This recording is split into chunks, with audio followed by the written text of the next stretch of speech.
So now I'm going to show you how to floss. You take a piece of floss, you wrap it around your index finger or middle finger. You don't want it to be too big, you make it small. You're going to be able to use your fingers in different positions in order to get everywhere. How you want to floss is that you want to put the pressure on each side of the teeth and slide all the way under the gum as far as it takes you.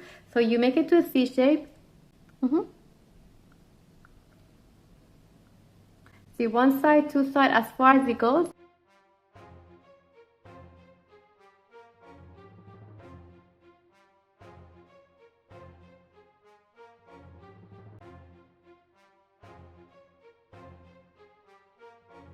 Like this.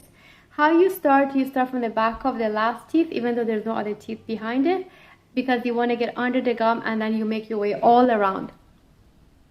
Like this, you give it a little wiggle. So when you're flossing like this, and if you see any bleeding, it's very important to understand that you are not causing the bleeding. It's the bacteria under the gum that causes the bleeding. It's a very common mistake. People see blood and they get afraid that they're doing something wrong. It's again the bacteria under the gum, and it causes inflammation called gingivitis, which if it persists for many years, it turns into periodontitis. So don't be afraid when you see blood. Get under the gum, do it the way I showed you, as far as it takes you, and after a few days you see that your bleeding is getting less and less. That is the indication that now you're doing it correctly. Also, it is easier to use the regular floss rather than those disposable floss picks. Once you get used to it, it gives you more control and you can really get underneath, and it's also better for the environment.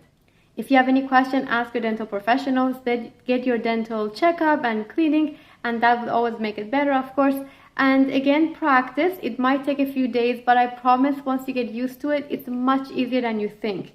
You can floss very quickly in less than a minute. It's going to be no discomfort, no bleeding. And if you do it every night before you're going to bed, you're going to have a lifetime of good oral health, including preventing getting cavities between your teeth, getting healthy, firm, strong gums. And again, with the help of your dental professionals, you're going to have a beautiful smile.